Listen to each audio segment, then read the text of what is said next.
it seems like nowadays there's a lot of comedians who are coming through kind of very quickly. I mean, they're doing stand-up for, they're maybe 19, 20-year-olds, Jack Whitehall, Daniel Sloss, and then suddenly they're on TV. And do you think that's a good thing, or do you think it's better for people to kind of pay their dues on the circuit for a while? I don't know, because I think, there are people coming through quicker than they've ever done. But I think as long as they keep doing stand-up and keep touring and doing stand-up, I think they'll always they'll always keep getting better. I think the thing is, they will probably make a lot of mistakes and things, but I mean, it's hard for them because it is hard to write material, and they've got to turn out a lot very fast. Whereas someone like me who's been on the circuit a long time, I've got a tour it's starting a couple of months, and I've got so much that I can draw on that I can even go, oh, I haven't heard that before, that's new, and I could, you've got a backlog of material, so it is hard for them. But I think the hard thing for them is getting sucked into being a TV presenter, and then you're kind of seen as a bit kind of shallow, and then people grow up and go, oh yeah, and then they want the new next young guy, and actually the best way is to be known as a good stand-up. I mean, Jack Whitehall, I think, is doing it really well. He's still doing lots of stand-up. He could have probably spent all his time presenting TV shows because they loved him so much. But I think he's being quite disciplined about it. Danny Boy was one from when I started out, who I think was offered the, great-looking guy, Scottish, he had a kind of coolness about him, and he was decided, I want to be a stand-up, and he didn't let himself get put on every TV show and presenting every youth, music show or whatever. I think that's and Simon Amstel walked away from that, didn't he, from Pop World and all because he wants to be taken seriously. I think they're playing it really well, because I'd have just gone for the money. I think I'd have just gone, yes, use me. I must admit, I was a very weird little kid. My kids remind me of me. I was scared of the bogeyman. I thought he was a man made of bogey. If I was in my bed by myself, I'd never pick my nose and flick it on the floor, because I thought that was just adding to his power. I thought he trawled the floors, going, I grow strong now. Do you think that, in fact, maybe a problem with, as comedians maybe get more famous, that they sort of lose a bit of touch with everyone's average life, and they can maybe not connect so well with an audience? Do you think that happens? Maybe. I don't expect to get to that level of cut-off fame. I'd like sort of, still in touch with. I wouldn't like. I'd hate to be unable to walk down the street to get a pint of milk, sort of thing. I think they do just live their lives though, because I must admit, you do tend to think, oh, somebody like Michael McIntyre, or if I'm been touring with people like Rob Brydon, they still do. Rob Brydon's got massive recently, and he's doing this thing starts very soon, his BBC Two show, and he's gets recognised everywhere, but he still leads his life. He still goes out to dinner parties. I don't think it is. I don't unless you're sort of doing a sort of, God, isn't it a nightmare being poor? You can't keep doing that if you're rich and famous. But I think virtually everything else is different. Is the same. I think they I don't know. I think probably if you got to the level of Michael Jackson or Madonna fame as a comic, it would be so hard because you just can't lead a normal life. But I think most comics, don't become that shut off, do they? I mean, I was amazed by someone was telling me they were in Bristol the other day, and Jimmy Carr's touring as he does every year, and I'd have thought he would find it uncomfortable going out. So they just met Jimmy Carr, just going to the cinema, going, "Oh, I'm just trying to kill time really before the gig tonight," and he's by himself, just walking around. So that's a very normal. And you think Jimmy Carr is a level of fame where that would be quite impossible, but no, I don't think. I don't know. I think you just have. Everybody has the same problems, don't they? Everybody's got. The same stuff, the same difficulties in their lives, and apart from I do have a joke. I must admit, I had a joke that I just recorded a thing on Michael McIntyre's Roadshow. Was it that show? Oh no, it was on Rob Brydon. No, it was on Michael McIntyre, I think. And I don't know if they're going to use it or not. And it is a joke based on my kids. I have a joke based on my kids worrying about not sleeping enough and panics, and me going, taking them down to my office and going, look at that bill, that's not been paid. Look at that debt, and look at the, So I think if I was very rich and famous, I wouldn't be able to do the I've got money worries stuff, because people would go, you know, I don't think so. I shouldn't have gone about marriage. Obviously, I was single a very long time. Kind of think the only reason I am married is my wife's tremendously low self-esteem. I was single so long. I did a really silly thing when I was single. I was about 26, 27, and I moved into a flat with a couple. Never do that if you're single. They're one of those couples that used to announce it every time they had sex. Disgusting. Used to come into the kitchen every morning going, hi. Hope we didn't keep you up last night. Got a bit carried away. I love this lady. I'd say to them, I don't want to hear this. I'm your son.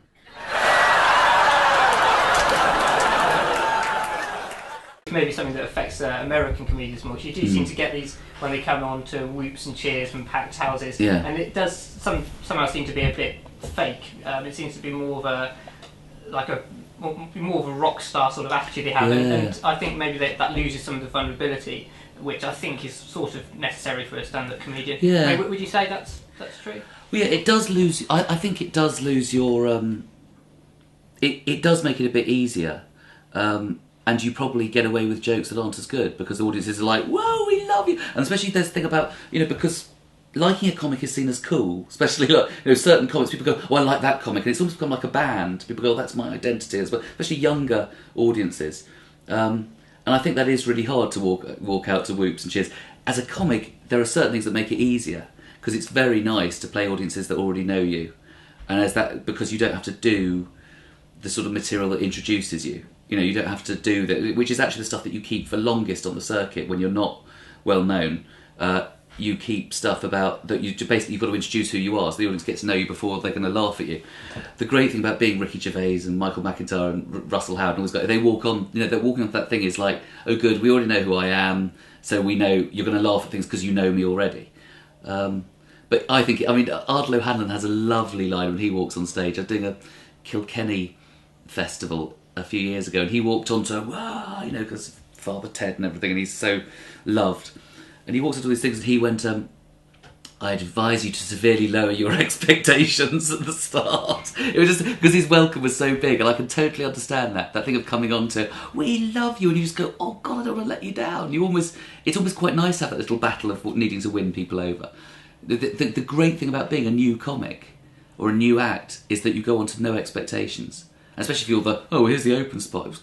I loved those years. When I meet open spots now and think, it was great when you walked on and people thought he'll probably be rubbish and you could surprise them by being good. It was like... whereas, the further you go, people just go, I don't think he was... Why is he selling 3,000? I think it's quite... The pressure increases. But, there's pros and cons there. I'm not sure how much longer I'm going to be in my house, actually. My marriage is going dreadfully. Really, really badly. My wife's completely gone off me. She keeps running around the house saying stuff like, you tell agency you're rich, you lie, me go back to Philippines. It's a nightmare.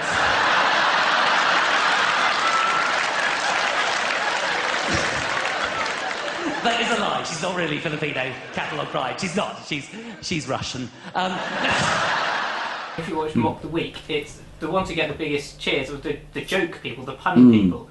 And there's that show Act Your Age on Radio 4 where they had the 3 generations of comedy. Oh yeah. And so it's sort of, I don't know, it's maybe an ironic sort of look at it, but that seems like it might be coming back.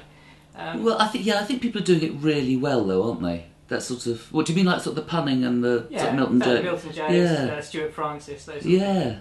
Yeah, but they do it with a sort of character as well. It's not just here's a gag for you, and you know they're being like a strange character with it. I think Stuart Francis got that kind of edge to him. Milton Jones is that kind of weirdness. So I don't know. I do love that. I mean, I envy those guys because they can, socially when people say, "Oh, what do you do?" and you say I'm a comic. Oh, tell us a joke. They really can do a good joke. Whereas I go, well, give me a few minutes. I'll tell you about the story, and I'll get into the character. It's.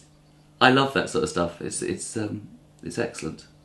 Yeah, but I'm terrible. It's when you're mentioning TV shows now. I miss so much TV that I'm often not knowing what's going on with things like. I remember often comics get famous without you realising how famous they are till you're.